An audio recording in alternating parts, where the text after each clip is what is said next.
Let's get in a sense of how strategy should shape up for our viewers. Prathamesh Mallya, Chief Analyst on Agri Commodities and Currencies at Angel Broking, joins us now. Prathamesh, good to have you on the show as usual. Thank you so much for joining in. First of all, a broad comment on what you make of this sell-off that we are seeing. Is it a good time to buy broadly? We've seen some marginal strengthening on the dollar index, but the rout on metals seems to be continuing. I mean, I think it's too early to call it a rout, but is it a good time to make an entry now for those who've missed out on this breathtaking rally over the last 1 year? Good afternoon, Pranay. I think metals have had quite a good rally in this particular year, and the year is about to end. I think possible reshuffling of portfolios is what something is happening. And besides, even China's action with regards to environmental concerns, the shutting down illegal capacities, all has been factored in the price. Now investors are really taking profit off the table, and it is what we're seeing across all the base metal pack. Specifically copper, I mean, this has rallied quite a lot in very short span of time. I think pressure is found in this particular counter copper. We would possibly see even 400 mark. I wouldn't be surprised to see this level in Indian markets. And as far as nickel goes, and the uncertainty still remains whether the ban on mining or mining still continues or not continues is something which is boggling down nickel. I think nickel prices would also possibly fall down towards 680 mark in the Indian markets. So if you want to be in the buying space, I think there are some more dips. This is the time to sell. Possibly you can at least gain 6 to 7% from here on. Is what the selling levels which we can see. So, and hence, if you're looking in terms of strategy per se, I think copper and nickel are both metals you can sell at higher levels. 427 is the entry point for copper to sell. 431 is the stop or target lower towards 418. All right, that's interesting. 418 seems to be the target for copper, 680 for nickel, as far as the MCX price is concerned. Prathamesh, also another thing that do you believe that, I mean, as far as nickel is concerned, if you compare it to other industrial metals, it has been the more volatile of the lot. So if you're saying that it will probably go to 680 levels from current levels, will that be a good time to re-enter into something like nickel and possibly expect a very sharp upside from those levels because it's been volatile in a range? I think nickel would give you surprises again in the next quarter itself.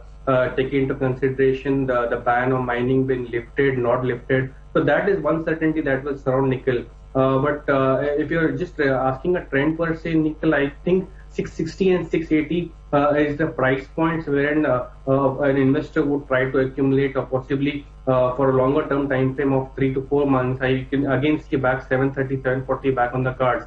But this is not a time to buy nickel. Hence, avoid nickel or possibly you can short nickel at these levels.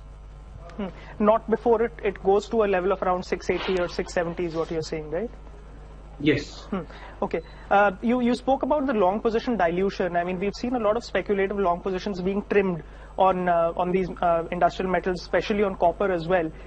Do you think that, some of that is still left in the system and more of that unwinding could play through over the last few days, or do you think that there will be some deeper pockets from the, long position standpoint who would still hold out and possibly wait for a reversal?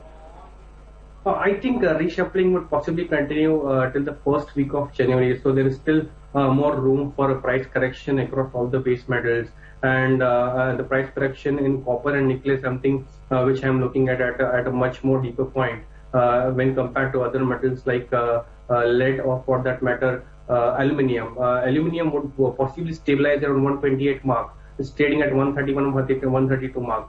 But if you're really talking about zinc, I think the make or break situation for zinc, 203 it is what is currently trading in new markets. If it falls from here on, I think possibly it would move down towards 190. I think speculative positions in zinc would possibly correct. Whichever longs are there, I mean, they would liquidate their positions and Indian markets would see 190 on the mark. So nothing in longs as far as metals is concerned.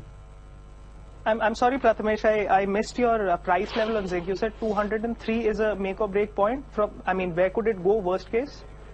I think possibly if you're looking from month perspective, we are about to year December, reshuffling would happen and the price point in the Indian markets would be somewhere around 190 mark. So possibility these are levels where you can start accumulate 190, 185 levels. Near-term targets, I think you'll be on the sell side. 203, 204 is what make or break situation. You should short on these levels. Okay, understood. Let's speak a bit about precious metals as well. Gold has weakened a bit, and largely it has not done anything. The FOMC, rate hike possibly is also priced in. We'll look for further details in the commentary, but you've got a sell call here with a target of 28,750.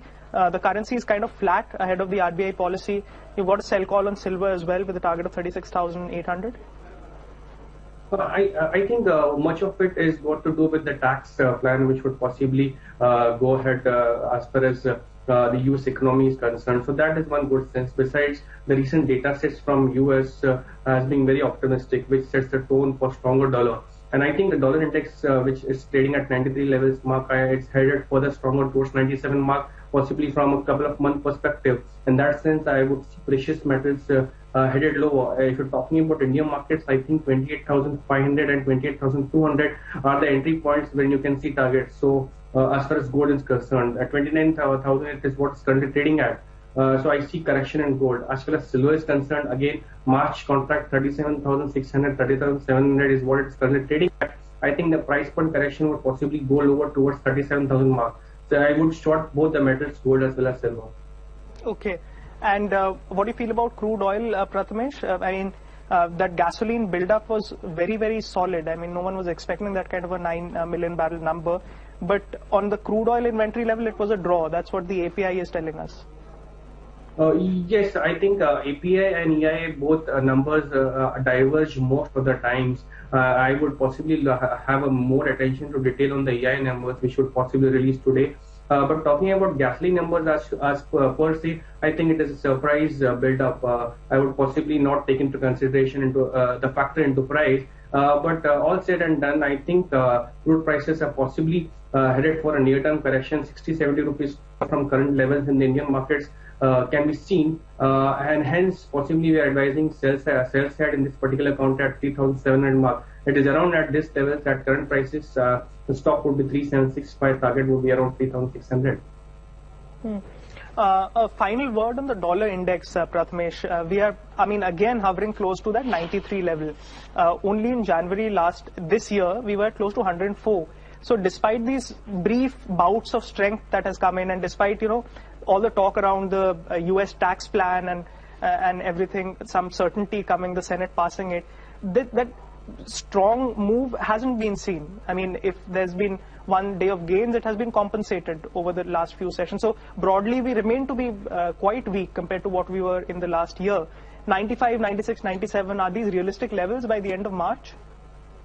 Yes, Pranay, I think 97 is what we are looking at from a possibly 2 to 3 months time frame, and all this uncertainties with regards to the Senate tax plan, and with regards to rate hike would possibly be over by then, and then we would have certainly new pressure to start with reshuffling of all the positions. I think possibly dollar is going to gain ground from here on and possibly move hard towards 97, and which in turn per se would pressure on commodities.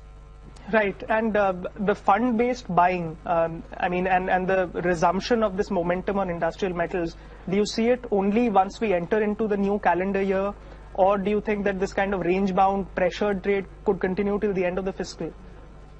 I think, Pranay, whenever reshuffle happens, whichever commodity has gained loses its ground when it comes to next year. So in that sense, base metals have had quite a good run-up in this year. So I think base metals, especially copper and zinc, would possibly lose some ground when it is reshuffling of portfolios across the globe, whether it be hedge funds.